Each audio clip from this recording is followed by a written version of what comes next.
राधे राधे महाराज जी।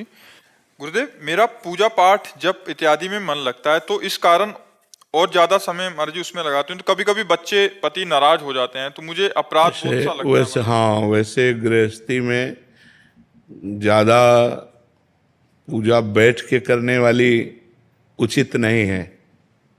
रसोई में काम कर रहे, राधा राधा राधा, अपने पति को टिफिन लगा के दे रहे, भोजन पवा रहे, बच्चों को पवा रहे, ये पूजा ही हो रही। इन सब में भगवत भावना करें। अब आप 1 घंटा पूजा कर रहे हो, बच्चे को स्कूल जाना है, पति को ऑफिस जाना है, और वो सब असंतुष्ट हैं, तो मुझे लगता है वो पूजा ठीक नहीं है। पूजा उतनी ठीक है बैठ करके जिससे हमारे परिवार का बैलेंस बना रहे, हमारे परिवार में सब सुखी रहें। क्योंकि वो भूखे चले गए ऑफिस, तो उनके अंदर आपकी भक्ति का विरोध पैदा होगा। बच्चा भूखा जा रहा है, ये सब ठीक नहीं है।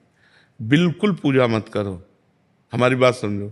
अगर आप बिल्कुल पूजा नहीं कर रहे हैं, तो आप अपने पति को भगवत भाव से, पुत्र को भगवत भाव से रसोई बनाई, ठाकुर जी को दिखा दिया, पवा रहे, बढ़िया पूजा हो रही। नाम जप करना है ना, देखो गोपी जनों की जब दिनचर्या में देखो तो लीप रहे तो भगवान का चिंतन कर रहे हैं, रसोई बना रहे तो भगवान का चिंतन कर रहे हैं, गाय दूह रहे तो भगवान का चिंतन कर रहे हैं, धान कूट रहे तो भगवान। क्या हम लोग ऐसा नहीं कर सकते? हल जोत रहे हैं, व्यापार कर रहे हैं, नौकरी कर रहे हैं, जो हमें पद सेवा मिली है, हम भगवान का नाम जप करते हैं, उस सेवा पर ध्यान दें।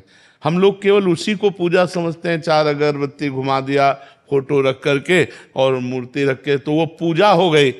अच्छा, एक बात देखो, अचल मूर्ति में हम भगवान की भावना कर सकते हैं, फोटो में, विग्रह में, लेकिन चलते हुए